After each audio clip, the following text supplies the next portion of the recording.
So what's going on guys, Kids here and welcome back to a brand new video. For today we are going to check out Albion online and we will see if this game is worth playing in 2024. So at the beginning of the video we will take a closer look at the game itself, then we will look into different game modes and activities that you can do as a solo or group player. Then we will see how good or bad the pay to win system is, or does it even exist. And then lastly we will go into the gameplay and we will see how hard or easy it is for a brand new player to pick this game up and just play from the start. So if this sounds interesting to you, then let's get right into it.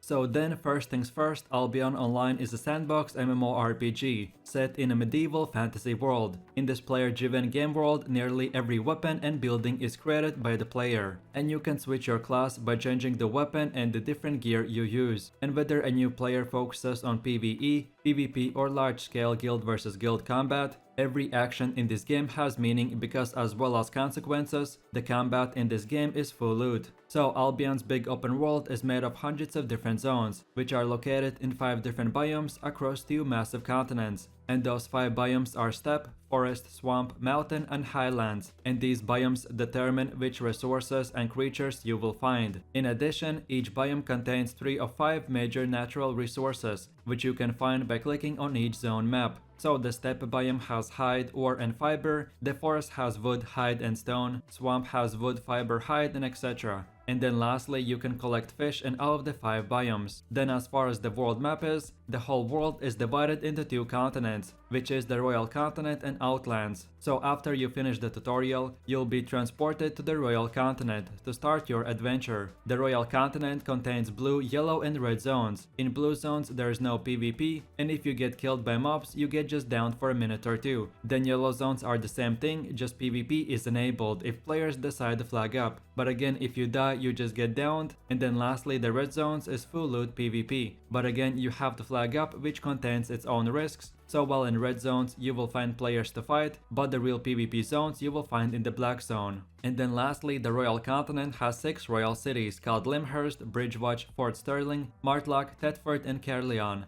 These cities offer auction houses, crafting and refining stations. You can buy land and sell different crafting stations for taxes, and you get access to faction warfare system and even an option to travel to the black zone. So basically every single player lives in one of these 6 cities, and these are your main player hubs, from where you get to do all the activities in the game. Then moving over to the second continent, which is the Outlands, and this is Albion's full loot PvP arena. So all zones in Outlands are black zones, so that means that any player can attack any other player and you don't have to flag up. The Outlands are where much of the Albion's guild warfare takes place, with guilds battling over territories and placing hideouts and much more. So then moving over to the Destiny board, which is a big part of your progression, as this is a skill tree and progression tracker in Albion Online. In addition to tracking your past progression, it shows what future activities you will have to complete to unlock more skills, get access to wear stronger gear, or unlock to gather better resources. It is a vital tool in this game. While it might seem overwhelming at the start, it will become easier to understand after you spend some time in understanding the concept. So by pressing the B key, you open your Destiny board, and the idea is that by repeating the activities you enjoy and want to do, your character will automatically improve in those areas. So for instance, if you enjoy fighting with a sword, you should focus on using that specific sword and killing monsters, and this will unlock more skills and better swords that will allow you to deal more damage. In general, it will take a long time to complete everything, so mainly the Destiny board rewards players who more specialize in their own professions instead of leveling everything and being jack of all trades. So then if you are talking about economy of Albion Online, it can be split into 3 parts, which is the marketplace, aka the auction house, then crafting, and then lastly refining. The marketplace is where players can buy and sell items, which is the main part of the Albion Online economy. While players can trade anywhere in the world, the majority of trading in Albion happens through marketplace. Here players can list items for sale, place orders for items they're looking to buy, or buy any item listed for sale. Each city has its own market, and guild islands and guild territories have marketplaces as well, just private ones. Buying and selling on the marketplace is very easy. To buy or sell, you have two options. You can either fulfill or purchase an existing order, or you can create your own order. Even if an item has active or buy-sell order, you may want to create your own in order to make or save more money. Then the second part of the economy is crafting. And crafting in Albion is one of the most fun parts of the game, because you get to equip what you make. The most important thing to understand from the very start is that crafting is very time and resource intensive, but the long-term rewards are very much worth it. So then in a quick summary, you can craft items by collecting materials and then click the craft button. And then you can start crafting from tier 1. Each level will require for you to craft multiple duplicates to then earn fame and unlock the next tier gear. And then lastly, the third part is refining. So in order for crafters to make equipment, they will need to obtain refined resources. So raw material can always be gathered in the open world, but then you need to refine them to then unlock the option to use them for crafting or to construct buildings. And this refining process basically works the same way as just a simple item crafting for materials.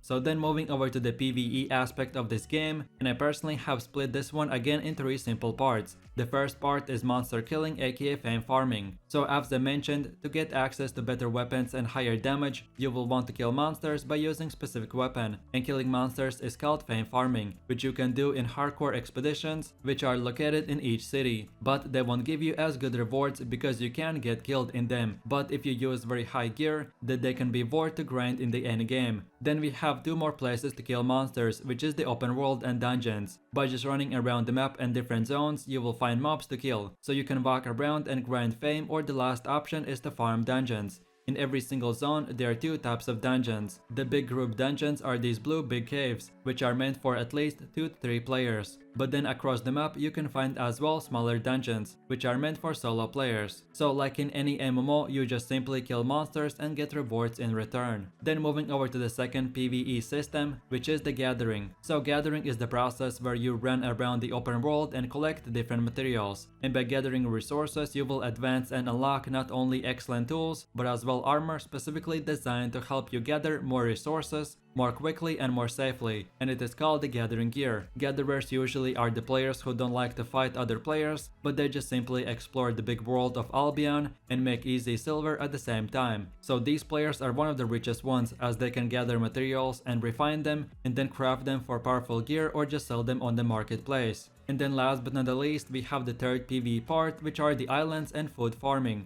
Islands are permanently bound to the city where they were purchased first, and can be only accessed from the city itself. Player islands have many purposes, including farming, growing herbs, hiring laborers, and building refine and crafting stations. The farming system allows you to grow your own crops or herbs, which you can then feed animals with, cook food, or even brew your own potions. Farmers are one of the most important professions in Albion, because they basically build the economy by producing all the food supply that is needed to do a variety of activities. So for example, from feeding baby animals to create powerful mounts, to crafting potions that are essential to combat and gathering.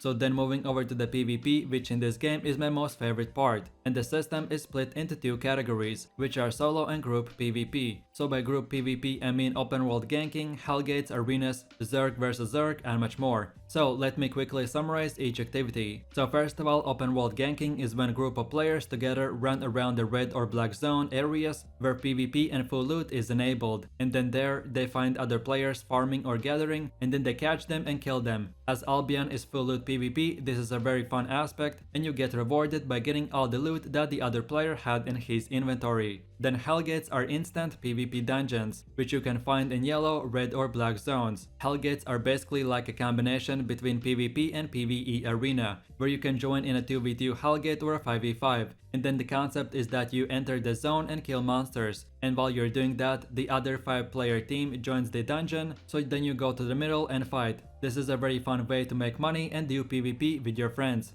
Then moving to the arenas, and this is another instance PvP, but this time the arenas is a 5v5 battleground, where you have to capture 3 points of interest, and the team with the highest eliminations or points will win the match. This activity is not full loot, so you can queue up with random players and just try out the PvP in a safe environment. And then lastly, the Zerg vs Zerg is the place where you get to do 100 vs 100 fights, where the biggest guilds in open world fight each other for territories, castles, and much more. This activity requires for you to join active guild, but you can still experience big fights by joining faction warfare, which is a very similar thing just with random players, which makes the whole experience a lot more chaotic. But if you're not a hardcore player, then this is a good and fun way to try out large-scale PvP. And then moving over to the solo PvP, which is the corrupted dungeons, solo ganking, and 1v1 duels. So this game is very solo player friendly, if you know it how to use it to your advantage. So first of all, the corrupted dungeons are basically the same thing like Hellgates, where you fight monsters, but then instead of fighting a 5v5,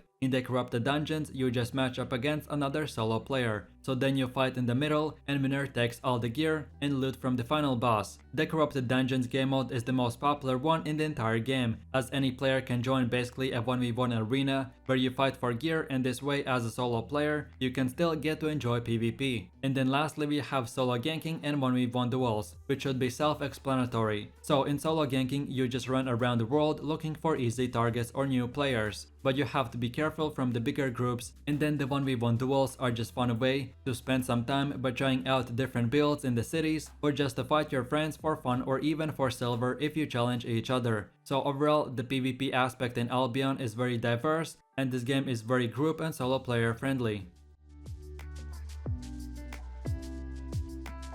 Okay, so now we have come to the pay to win topic, which I decided to include in this video as a separate part, because in the last few years it's important for players to know if the game is really pay to win. So in the next minute or two I will try to give you my perspective. So in my opinion, Albion Online is 100% pay to win, but let me explain. I personally haven't seen any good MMORPG games and that don't have some aspect of pay to win. So Albion is not pay to win like Lost Ark or Black Desert. If I would have a scale for Lost Ark and Black Desert from 10-point system, then I would put it around 9 out of 10. But then Albion is still pay to win, but around 5 out of 10. There is no decent game in this MMO category which is not pay to win, so it all depends on if you can tolerate it. In Albion you can gather, farm and earn silver, or basically do anything you want for free, and there is no paywall whatsoever, but players still can buy gold for real life money, which then they can convert to silver and buy gear, tomes of insight to level up their destiny board, and much more. But my biggest reason of why I am okay with Albion's pay to win is because it's a full loot PvP game,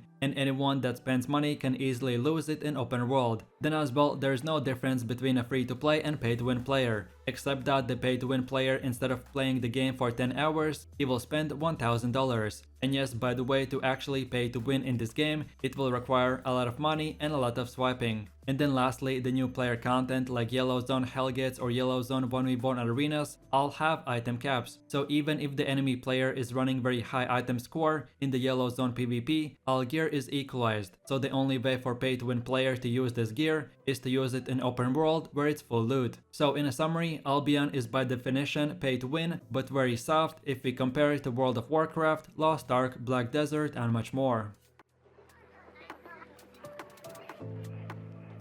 So now in my last and final conclusions for this game. I've been personally playing Albion for more than 5,000 hours, and I played this game when it was in the beta. If we take a look at the stage of the game in 2017 and then now in 2022, the game has 3 to 4 times more content. It is very solo and group friendly. The player base is still active, with Steam numbers being around 8 to 9,000, and as the other 50% population plays on the official Albion launcher, so we can easily double this number. And the best part about the population is that this game is open world, and guilds and players have to actually live in open world, so you will always find players to play with and fight against. And of course, in this video I couldn't tell you every single activity there is in this game, but there's a lot more you can do, and the developers keep on introducing new updates with new weapons and much more. So in my summary, the pros are that Albion is free to play, the pay to win system is very not noticeable if we compare it to other MMORPGs. Then this game is very solo and group player friendly. Then as well, Albion has a lot of content and they keep on adding new features. Then the gathering, crafting and farming is very fun to do even as a PvP player, because when you kill players you will get gear, so you have to sell it for more money to then buy more gear for yourself to use. So it requires all PvP and PvE players to always be a small part of the economy. Then as well, Albion has leaderboards, so you can compete against other players. And then lastly, Albion's been out for about 5 years now, so developers know what they are doing, and the dark no content days are behind us, so now they actually listen to their community.